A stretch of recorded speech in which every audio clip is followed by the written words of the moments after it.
வணக்கம். ஆக்சுவலா ஒரு இன்ட்ரெஸ்டிங்கான ஒரு டாபிக் என்ன அப்படின்னு கேட்டிங்கன்னா, உங்களுக்கே நல்லா தெரிஞ்சிருக்கும். திடீர்னாப்புல நம்ம ரொம்ப வந்து ஸ்டார்ட்டிங்ல வந்து தேடல் வந்து ரொம்ப வெளியே இருக்கும்போது, நம்ம வந்து நெறைய கொஸ்டின்ஸா தான் கேட்டுட்டே இருப்போம். உள்ள இருந்து ஏகப்பட்ட வந்து கேள்விகளா நம்ம வந்துகிட்டே இருக்கும். அது எப்படி வரும்னு தெரியாது. அதுவா வந்துட்டே இருக்கும். ஸோ அதுக்கான விடை வந்து எப்படி அப்படின்னு கேட்டிங்கன்னா வரும். சில நேரத்துக்கு வந்து வெளிய இருந்து வரும். ஏதாவது யாராவது சொல்ற மாரி வரும். எல்லாரும் நீங்க வந்து இது பார்த்திருப்பீங்கன்னு நான் நெனைக்கிறேன். எனக்கு வந்து அடிக்கடி வரும். என்ன அப்படின்னு கேட்டிங்கன்னா, நானே கேள்வி கேட்டு எழுதுவேன். திருப்பி கொஞ்ச நேரத்துல நானே பதிலும் எழுதுவேன். அப்போலாம் எனக்கு வந்து ஃபர்ஸ்ட் வந்து கம்மியா வந்துகிட்டே இருக்கும் இப்படி. திடீர்னாப்புல வரும். கொஞ்சம் ஷாக்காவும் இருக்கும். இது நம்ம தானே இப்ப கேள்வி கேட்டோம். எதுக்கு இப்ப நம்மளே எழுதுறோம்? நம்மளே பதில் எழுதுறோம் அப்படின்னு சொல்லிட்டு எனக்கு அ ரொம்ப வித்தியாசமா இருக்கும். சில நேரங்கள்ல ரொம்ப ரொம்ப அக்யூரேட்டா வந்த காலங்கள்ல வந்து ஃபர்ஸ்ட் வந்து ஷாக்கா இருக்கும் எனக்கு. அதுக்கப்புறம் போக போக இப்ப எல்லாம் என்னன்னு கேட்டீங்கன்னா, அந்த மோனாடிக் அப்படின்னு சொன்னோனே, இந்த ஹோல்னஸ் வந்து ரொம்ப வரும். இது வந்து டூயாலிட்டி போயிருச்சு அப்படின்னு சொன்னீங்கன்னா, நீங்க நெறைய வந்து உணர்வீங்க. ஆனா எனக்கு ஒரே ஒரு கொஸ்டின் மட்டும் எனக்கு திருப்பி திருப்பி எழுந்துக்கிட்டே இருக்கும். என்ன அப்படின்னு கேட்டீங்கன்னா, உள்ளே இல்லாகி நம்மளே வந்து எல்லாமே பண்ணிடுறோம். அப்புறம் எதுக்கு வெளிய காட்டணும்? எதுக்கு வந்து வெளிய ஒருத்தங்க இருக்கிறாங்க? இந்த கேள்வி மட்டும் எனக்குள்ள வந்துகிட்டே இருக்கும். அது வந்து ஃபர்ஸ்ட்ல இருந்தும் வரும். இப்பவும் எனக்கு வந்து அது வரும். ஏன்? அ முதல்ல வரும்போது கொஞ்சம் இருந்தது. அதுக்கப்புறம் இதெல்லாம் நார்மல் ஆகி அப்புறம் அந்த வெளிய தேடல் அதெல்லாம் வரும்போது போனதுக்கப்புறம், இந்த ஹோல்னஸ் அப்படிங்கிற ஒரு கான்செப்ட்ட எடுக்கும்போது, நெறைய நேரம் வந்து நான் இத சொல்ல சொல்ல, ஏன் அப்ப வந்து வெளிய காட்டுறாங்க? ஏன் வெளிய ஒருத்தவங்க வந்தாங்க? அப்படின்னு சொல்லிட்டு. இன்னைக்கும் அப்படி ஒரு விஷயம் நடந்தோன தான், அதுக்குள்ள ஒரு பொண்ணும் வந்து கேட்டிருந்தாப்ல. அவங்களும் சொன்னாங்க, இந்த மாரி ஹோல்னஸ் நான் உள்ளுக்குள்ள எல்லாமே வந்து ஹோல் ஆயிட்டேன். எனக்கு வந்து எதுவுமே அதாவது ஒரு ஒரு கட்டம் வரும்போது, எதுவுமே வந்து ஒரு நம்னஸ் அது ஒரு தனியா போடுறேன் அந்த வீடியோ. ஸோ ஒரு ஆக்டிவேஷன் டிஎன்ஏ ஆக்டிவேஷன்ஸ் வரும்போது எப்படி இருப்போம் நம்ம அப்படின்னு சொல்லிட்டு.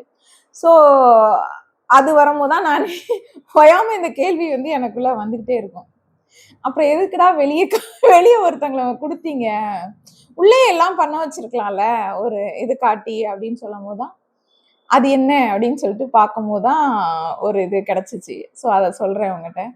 ஆக்சுவலா என்ன அப்படின்னா, வெளியில இருக்கிற ட்வின் இருக்கிறாங்கல்ல, அவங்க வந்து எதுக்காண்டி அவங்க வெளிய இருக்காங்க அப்படின்னு கேட்டீங்கன்னா, மிரர் பண்றதுக்காக, நம்மள வந்து கிரவுண்டிங் பண்றதுக்காக, மிஷன் இருந்துச்சுன்னா, அத ஆங்கர் பண்றதுக்காக, அப்புறம் வந்து பாடி லெவல்ல வந்து இன்டகிரேஷன்ஸ்க்காக வந்து அவங்க வந்து இருக்காங்க. இப்ப நம்ம உள் ட்வின் இருக்கிறாங்கல்ல, இப்ப மோனாடிக்னா ஃபுல் அண்ட் ஃபுல் வந்து ஹோல்னஸ் நம்மளுக்கு உள்ள தான் தெரிவாங்க. நல்லா மோனாடிக் ட்வின்னா எடுத்துக்கிட்டீங்கன்னா, எக்ஸ்ட்ராடினரியா இருக்கும். உள்ளுத்தன்மையில தான் வந்து நெறைய ரசிப்போம்.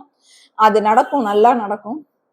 ஸோ, அவங்க எப்படி அப்படின்னு கேட்டீங்கன்னா, கான்ஷியஸ் லெவல்ல வந்து யூனிட்டி ஆயிருப்போம். உள்ள ஆனதுக்கு அப்புறம் தான் வந்து உள்ளதான் வந்து நடக்கும். இந்த மத்த ட்வின் வந்து எப்படி அப்படின்னு சொல்லிட்டு தெரியல. ஏன்னா நெறைய பேர் வெளிய தான் வந்து தேடுறாங்க. ஆனா மோனாடிக் நேச்சர்ஸ் இருக்கிற கேரக்டர்ஸ் வந்து உள்ளுக்குள்ளேயே தான் வந்து ரொம்ப லெவல் வந்து யூனிட்டி கான்ஷியஸ்னஸ் வந்து கிடைக்க வரும். ஸோ அந்த லெவலுக்கு வந்து நம்மள வந்து கொண்டு வரும். கொண்டு வந்துட்டு நம்மளுக்கு என்ன குடுக்கும்னா, விஸ்டம் நெறைய குடுக்கும். கைடன்ஸ் நெறைய குடுக்கும். டெலிபதிக்கலா நெறைய எல்லாமே நம்ம உள்ள இருந்து நம்மளோட ட்வின்னா வந்து குடுப்பாங்க நம்மளுக்கு. டைரக்ட்டா எல்லா விதமான நாலேட்ஜ் எல்லாமே வந்து இந்த உள் ட்வின் தான் வந்து நம்மளுக்கு வந்து குடுக்கும். ஸோ அப்போ வெளியில அப்ப எதுக்கு தேவையே இல்லையே அப்படின்னு சொல்லிட்டு நினைக்க கூடாது. ஏன் அப்படின்னு கேட்டீங்கன்னா, அவங்க இல்லாமல் வெளியில் இல்லாமல் நான் உள்ளே இல்லை அப்படிங்கிறது தான் இதோட கான்செப்ட். சரிங்களா? நான் வந்து முழுமை இல்லை அப்படின்னு சொல்லிட்டு. அப்ப வந்து இது வந்து ஒரு தவறா இது அப்படின்னு சொல்லிட்டு கேட்டா, இல்லை. இது இது என்ன அப்படின்னு கேட்டீங்கன்னா, எல்லாமே எனக்குள்ள தான் இருக்கு அப்படிங்கிறது எக்ஸ்டர்னல் ரியாலிட்டிய வந்து நிராகரிக்காம நிராகரித்தால், நான் வந்து எல்லாமே எனக்குள்ள தான் இருக்கு அப்படின்னு சொல்லிட்டு, நான் எக்ஸ்டர்னல வந்து வேண்டாம் அப்படின்னு விடக்கூடாது. ஏன் அப்படின்னு கேட்டீங்கன்னா, அப்ப நம்மளோட கிரவுண்டிங் வந்து குறைஞ்சிரும். சரிங்களா? ஸோ, அப்போ இன்னர் யூனிட்டியும் நீங்க வந்து அக்செப்ட் பண்ணணும். அவுட்டர் ஃபார்ம வந்து எப்படி பண்ணணும் அப்படின்னா, அட்டாச்மென்ட் இல்லாமல் அலோவ் பண்ணணும். நல்லா புரிஞ்சுக்கோங்க. நானும் இதுல பல இத சொல்லியிருப்பேன். அதாவது டிட்டாச், அட்டாச்ன்னு ஒரு கான்செப்ட் இருக்கு. பட் நம்ம இதுல மெயினா என்ன வரும் அப்படின்னு கேட்டீங்கன்னா, அட்டாச்மென்ட் இல்லாமல் அலோவ் பண்ண நான் அதனால தான் நெறைய பேர் சொல்லுவேன். டிட்டாச் பண்ணவே வந்து ஏன்னா நம்மளுக்குள்ள தான் இருக்கிறாங்க. ஸோ நீங்க வந்து இந்த ரெட்டை சுடர பொறுத்தவரை கட் குடுக்க முடியாது. எதுவுமே பண்ண முடியாது. 20 ஏன்னா உள்ள தான் இருக்கிறாங்க. ஸோ ஒரு முக்கியமான ஒரு இது என்ன அப்படின்னா, ஸோ டிட்டாச் குடுத்து டோட்டலாவே அவங்கள வந்து பண்ண முடியுமானா முடியாது.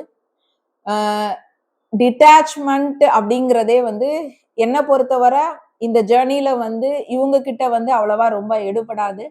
ஏன்னா, உள்தன்மையில நீங்க ஹோல் ஆனதுக்கு அப்புறம் அங்க வந்து டிட்டாச்மென்ட் அப்படிங்கிறதுக்கு வந்து அது எப்படி வந்து எனக்கெல்லாம் வந்து அது தெரியல.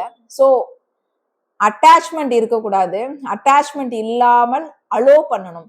அப்ப அலோ பண்ணணுங்கும் போதே இங்க டிட்டாச்மென்ட் எப்படி அப்படிங்கிற கேள்வி மத்தவங்களுக்கு வரும். ஆனா நம்ம ட்வின் ஃப்ளேம் ஜர்னிய பொறுத்தவர அட்டாச்மென்ட் இருக்காம அலோ பண்ணலாம் அப்படிங்க வரும்போது, இது என்ன நடக்கும் அப்படின்னா பேலன்ஸ் ஆகும். சரிங்களா? இதான் மெயின். நம்ம இதுல பேலன்ஸ் பண்றதுதான் வந்து ரொம்ப ரொம்ப மெயின். ஸோ இந்த மோனாடிக் ட்வின்ல இருக்கிறவங்க என்ன அப்படின்னா, முதல்ல வந்து யூனியன் வந்து உள்ளதான் ரொம்ப ரொம்ப லெவல் நடக்கும். அதுக்கப்புறம் தான் வந்து வெளியே வந்து ரிஃப்ளெக்ட் பண்ணும். அது வந்து உங்க இத பொறுத்து இருக்கு. இருக்குமா இருக்காதா அப்படிங்கிறது உங்களுடைய சோல் கான்ட்ராக்ட வந்து இதா இருக்கு. ஆனா இப்போ நம்ம வந்து இப்படியே நான் உள்தன்மையில் வந்து நான் வந்து இருந்துக்கிறேன் வெளியில எதுக்கு அப்படிங்கிற மாதிரியும் நம்ம போனோம். ரொம்ப எல்லாமே என்கிட்ட இருக்கு அப்படின்னு போனாலும் நம்ம என்ன ஆகும் அப்படின்னு கேட்டீங்கன்னா கிரவுண்ட் ஆகாம வந்து போயிருவோம். சரிங்களா? அதை நீங்க நல்லா வந்து ஞாபகம் வச்சுக்கணும். ஸோ வேண்டாம் அப்படின்னு சொல்லிட்டு யாருக்குமே வந்து தோணாது. நம்ம உள்ள வந்து ஃபுல் அண்ட் ஃபுல் வந்து யூனியன் எடுத்துட்டாலும் வெளியில வந்து வேண்டாம் அப்படிங்கிற மாதிரி ஏன் அப்படின்னு சொன்னா வெளியில உள்ளவங்களாலையும் நம்ம பல ட்ரிகர்ஸ் நிறைய விஷயங்கள் இவங்க மிரரிங் இவங்க மூலமா நம்ம நிறைய எடுத்திருப்போம். ஸோ வெளியில இல்லாமையும் இந்த ப்ராசஸ் வந்து நடக்காதுங்கிறத நம்ம புரிஞ்சிருக்கிறோம். அப்போ என்ன பண்ணலாம் இதுக்கு? ஸோ அலோ பண்ணலாம் அப்படின்னு சொல்லியாச்சு. ஸோ இத வந்து வேண்டாம் அப்படின்னு சொல்லிட்டு தோணவே தோணாது. யாருக்குமே தோணாது. ஸோ அப்போ இந்த ஹோல்னஸ் எனக்கு போயிட்டா அப்படின்னு டவுட் வரும்ல அடுத்தது. அப்போ இப்படி தோணலையே, அப்போ ஹோல்னஸ் இல்லையே அப்படின்னு சொல்லிட்டு சொன்னா, இது கிடையாது. இது வந்து வெளிய வேண்டாம் அப்படின்னு சொன்னா, ரிஜெக்ஷனுக்கும் போகக்கூடாது. நல்லா பார்த்துக்கோங்க. எவ்வளவு ஒரு மைன்யூட்டான ஒரு டாபிக் பாருங்க. ரிஜெக்ஷன் லெவலுக்கும் போகக்கூடாது. ஹோல்னஸா இருக்க எனக்கு வேண்டாம்னு சொல்லக்கூடாது. சரிங்களா? ஸோ அந்த கட்டிங் எனர்ஜி வந்து உங்களுக்கு வந்து நம்மளுக்கு வரவே வராது. அந்த அந்த கட்டிங் எனர்ஜிய குடுக்கவே முடியாது நம்ம. நம்மளுக்குள்ள பில்ட்டா இருக்கிறதுனால. ஸோ அப்போ உண்மையான ஒரு யூனிட்டில வந்து ரிஜெக்ஷன் வந்து இங்க வந்து இருக்கவே இருக்காது. இது ஃபுல்லும் எப்போ தெரிய வரும் அப்படின்னு கேட்டீங்கன்னா, நீங்க ஹோல்னஸ் ஆனதுக்கு அப்புறம் தான். நான் வந்து ப்ராசஸ் வந்து ஹோல்னஸ் ஆனதுக்கு அப்புறம் நான் சொல்றேன். அதாவது இப்ப நீங்களே கேள்வி கேட்பீங்க. அப்புறம் நீங்களே உங்கட்டே இருந்து வந்து பதில் வரும். நீங்களே சொல்றாப்ல வரும். அந்த மாதிரி ஒரு உச்சக்கட்ட டியூயாலிட்டி இல்லாத ஒரு நேச்சருக்கு வந்து நீங்க எடுக்கும்போது தான் இந்த ப்ராசஸ் நான் சொல்றேன். ஸ்டார்டிங்ல வந்து கிடையாது. சரிங்களா? ஸ்டார்டிங்கோ நீங்க ப்ராசஸிங்ல இருந்தீங்களோ அப்படின்னு கிடையாது. ஹோல்னஸ் அப்படிங்கிற இது வரும். இந்த மோனாடிக் வந்து குயிக்கஸ்டா ஏன்னா ரொம்ப ஒரு ஸ்ட்ராங்கான ஒரு இதுவா நிறைய காட்டும். அதே ரொம்ப லெவல் வந்து பெயினும் வந்து ரொம்ப லெவல் இருக்கும். ரொம்ப லெவல் வந்து அந்த எல்லாமே தாங்கிட்டு ஆனா பயங்கர கட்ஸ் இருக்கும் இந்த மோனாடிக் ட்வின் இருக்கிறவங்களுக்கு. ஸோ அது வந்து ரொம்ப ரொம்ப மத்த நார்மல் இந்த ஜேர்னில இருக்கிறவங்களுக்கூட இது வந்து கொஞ்சம் ரொம்ப ரொம்ப வித்தியாசமா இருக்கும். ஏன் அப்படின்னு கேட்டீங்கன்னா, ஈகோ நேச்சர் உடையறதுக்கு வந்து ரொம்ப ரொம்ப கஷ்டமா இருக்கும். 2மே வந்து நீங்க பார்த்தீங்கன்னா, கிட்டத்தட்ட டூப்ளிகேட்ஸ் மாரி இருக்கும் 2மே. மத்ததுல அப்படி கிடையாது. இப்ப ஒரு டிஎன்ஏ ஸ்டாண்ட் அப்படின்னு சொல்லிட்டு எடுத்தீங்கன்னா, இப்போ அவங்களுக்கு 12 இருக்கு அப்படின்னு சொன்னா, இப்போ ஒரு ஒரு ஃபார் எக்ஸாம்பிள் 24 ஸ்டாண்ட் டிஎன்ஏ இருக்கிறவங்க நேச்சர் அப்படின்னு சொல்லும்போது, அவங்களுக்கு வந்து 12 இருக்கும். இவங்களுக்கு 12 இருக்கும். ஸோ முதல்ல வந்து உங்க 12 அலைன் பண்ணணும் நீங்க உள்ள. அவங்க தனியா அவங்க 12 அலைன் பண்ணுவாங்க. அதுக்கப்புறம் 2 பேர் சேர்ந்து 24 அப்படின்னு இருக்கும். இந்த மோனாடிக் அப்படி கிடையாது. 24 ஸ்டாண்ட் இருக்குன்னா 12 12 வந்து பிரியாது. இங்க 24 இருக்கும். அங்கேயும் 24 இருக்கும். ஸோ இந்த 24 அவங்க கிளியர் பண்ணிட்டு, அந்த 24 கிளியர் பண்ணிட்டு, திருப்பி வரும்போது இவங்க வந்து 48 எடுக்கணும். ஸோ பாடி பெயின் எல்லாமே நெறைய இருக்கும்.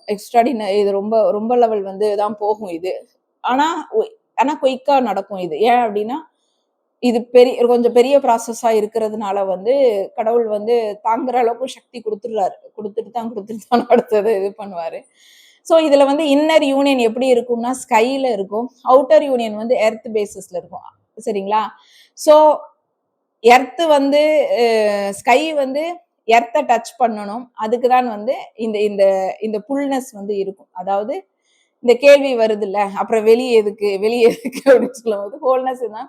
இப்படி சில நேரங்கள்ல நம்மளுக்கு வரும்போது நம்மளுக்குள்ள வந்து இந்த கேள்வி வரும்போது அப்ப ஏதோ ஒரு ப்ராசஸ் வந்து அவுட்ல இருக்கு அப்படிங்கிறது நம்மளுக்கு வந்து தெரியப்படுத்திக்கிட்டே இருக்கும். திருப்பி நம்ம டூயல்டிக்கு போயிட்டோமான்னு கவலைப்படாதீங்க, கிடையாது. இது வந்து டியூவல்டி நேச்சர்ஸ் கிடையாது. ஃபர்ஸ்ட் இருக்கிறது வந்து டியூவல்டி நேச்சரா இருக்கும். அதுக்கப்புறம் நம்ம ஹோல்னஸ் ஆயிட்டு இந்த மாதிரி கேள்விகள் வரும்போது அது டியூவல்டி நேச்சர்ஸ் வந்து கிடையாது. இது வந்து என்ன பண்ணும் அப்படின்னு கேட்டீங்கன்னா, அந்த ஃபங்க்ஷனை வந்து அலைன் பண்றதுக்காண்டி வந்த ப்ராசஸ் தான். அதாவது இந்த முழுமை உலகத்தில் வாழ விரும்புகிறது. இந்த முழுமையாகவே நான் வந்து இந்த உலகத்தில் வந்து இந்த இதுல நான் வாழ விரும்புகிறேன் அப்படின்னு சொல்லிட்டு நடக்கும் ஒரு விதமான உள்தன்மையான ஒரு ப்ராசஸ் இது. ஸோ இன்னர் மெர்ஜ் வந்து உங்களுக்கு கம்ப்ளீட் ஆயிருக்கும். ஈகோ டிசால்வ் ஆயிருக்கும். நியூட்ரலா அவுட்வர்ட்ஸ் மூவ்மெண்ட் வந்து உங்களுக்கு எடுத்திருப்பீங்க நீங்க. Relationship as expressions not NEET. Expressions மட்டும் தான் இருக்கும். நீடினஸ் வந்து அவ்வளவா இருக்காது. ஸோ இதுதான் வந்து மெச்சூர்டான ஒரு ட்வின் ஃப்ளேமோட நேச்சர். இப்ப வந்து சேருவாங்களா அப்படின்னு சொல்லிட்டு சில பேர் கேட்டாங்க. நாங்க வந்து எப்படி வந்து சேர முடியும் அப்படின்னு சொல்லிட்டு கேக்குறாங்க. இதெல்லாமே நீங்க கம்ப்ளீட் பண்ணா அடுத்த கட்டத்துக்கு மூவ் பண்ணுவீங்க சரிங்களா? அவங்களுக்கு ஆன்சர் என்ன அப்படின்னா, இப்ப நான் எண்ட்ல சொல்றதா அவங்க அவங்க முடிச்சிருக்கணும். நான் வந்து ஹோல்னஸ் சொல்லிட்டு அதுக்கப்புறம் நான் சொல்றேன்ல, இப்ப ஹோல்னஸ் ஆனதுக்கு அப்புறம் நீங்கள் வந்து அவுட்வர்ட்ஸ் அப்படிங்கிற நேச்சருக்கு வந்து நீ அதுவாவே வந்து புல் பண்ணி இழுக்கும் போது அந்த அந்த நேரத்தையும் அந்த சூழ்நிலையும் உங்களுக்கு வந்து கொண்டு வந்து கொடுக்கும் அப்படின்னு சொல்றல. இப்பமே வந்து இந்த கேள்வியை நீங்கள் வச்சீங்கன்னு வச்சுக்கோங்களேன், எப்படி வருவாங்க, எப்படி நடக்கும் இதெல்லாம் அப்படின்னு சொல்லிட்டு நம்ம கேள்வி வைக்கும் போது நீங்க உங்களுக்குள்ள என்ன கேள்வி கேட்டுக்கணும். இப்ப நீங்க கேள்வி கேட்கிறீங்கல்ல, நான் உங்களுடைய எனக்கு ஃபுல் ஸ்டோரி வந்து தெரியாது. சோ நான் சொல்ற இத வந்து உங்களுக்குள்ளே வந்து செல்ஃப் டெஸ்ட் பண்ணி பாருங்க. என்ன அப்படின்னா, நம்மளுடைய இன்னர் மெர்ஜ் வந்து கம்ப்ளீட் ஆயிட்டான்னு செக் பண்ணுங்க நீங்க. இன்னொன்னு என்னன்னா, ஈகோ வந்து டிசால்வ் ஆயிட்டா உங்களுக்கு ஃபுல்லுமே வந்து போயிருச்சா அப்படிங்கிறதையும் நீங்க வந்து பாருங்க. நேச்சுரலாவே அவுட்வர்ட்ஸ் மூவ்மெண்ட் வந்து ஆட்டோமேட்டிக்கா நடக்குதா அப்படின்னு சொல்லிட்டு பாருங்க உங்களுக்கு. உங்களுடைய ரிலேஷன்ஷிப்பை வந்து எக்ஸ்பிரஸ் பண்ணணுங்கிற அந்த அந்த தவிப்பு எல்லாம் வந்து போயிட்டான்ங்கிறது பாருங்க. ஏதாவது நீட்ஸ் இருக்குதா அப்படின்னு சொல்லிட்டு பாருங்க. சோ இது எல்லாமே உங்களுக்கு இல்ல அப்படின்னு சொல்லிட்டு நீங்க உங்களுக்கு தெரிஞ்சது அப்படின்னா நீங்க ஹோல்னஸ் ஆயிட்டீங்க. அடுத்த கட்டம் அடுத்த கட்டத்துக்கு அவுட்டருக்கு வந்து அதுவாவே இழுத்து கொண்டு போகும். இப்ப நீங்க எந்த இதுல இருக்கிறீங்கன்னு சொல்லிட்டு எனக்கு தெரியல. ஆனா நான் சொன்னேன் மிராக்கிள் நடக்கலாம் அப்படின்னு சொல்லிட்டு சொன்னேன். ஏன் அப்படின்னா இது எல்லாமே நீங்க நடந்துட்டு அப்படின்னு சொன்னீங்கன்னா அந்த டூயாலிட்டி நேச்சர்ஸ் எல்லாமே உங்களுக்குள்ள இருந்து நீங்க மறைஞ்சிட்டுன்னு சொன்னீங்கன்னா அடுத்த கட்டத்துக்கு வந்து எப்படி வந்து உள்தன்மையில நீங்க வந்து என்னென்ன ப்ராசஸ் பண்ணி எடுத்தீங்களோ அதேமே அவுட்டர்ல வந்து நடக்கும். இதுதான் வந்து மிராக்கிள் நடக்கும் அப்படின்னு சொல்லிட்டு நான் ஸ்ட்ராங்கா சொல்றது. அதனால அது நீங்க இதெல்லாம் முடிஞ்சிட்டான்னு மட்டும் நீங்க செக் பண்ணிக்கிட்டீங்க. உங்களுக்குள்ளே நீங்க கேட்டு பார்த்தா தெரியும். இதெல்லாம் முடிஞ்சிட்டா? ஏதாவது சின்ன சின்ன இது இருக்குன்னா, அது முடிஞ்சதுக்கு அப்புறம் தான் ப்ராசஸே நடக்கும். இது வந்து நம்ம நம்ம ப்ராசஸ் கிடையாது. இது வந்து ரொம்ப லெவல் இன்டென்ஸ் நான் திருப்பி திருப்பி அத சொன்னேன். இன்டென்ஸ் ஆனது கடவுளுக்கு வந்து அது பிரபஞ்சத்துக்கு வந்து தெரியும். எப்போ வந்து நீங்க ஹோல்னஸ் கம்ப்ளீட் ஆனாதான் அதுவாவே வந்து இழுத்து கொண்டு வந்து போகும். அதுவரைக்கும் ஏதாவது ஒரு சின்ன சின்ன சின்னதுல கொஞ்சம் நீங்க வந்து கொஞ்சம் கொஞ்சம் லேக் ஆகி தான் இருப்பீங்க. ஸோ அதெல்லாம் நீங்க பார்த்துக்கோங்க. பார்த்துட்டு நீங்க வந்து நீங்க உங்களுக்குள்ளே வந்து இது பண்ணி எழுதுங்க. அப்போ உங்களுக்கு தெரிஞ்சிரும். நம்ம எல்லாமே வந்து கம்ப்ளீட் ஆயிட்டோமா, ஹோல்னஸ் ஆயிட்டோமா அப்படின்னு சொல்லிட்டு. ஓகே. Thank you.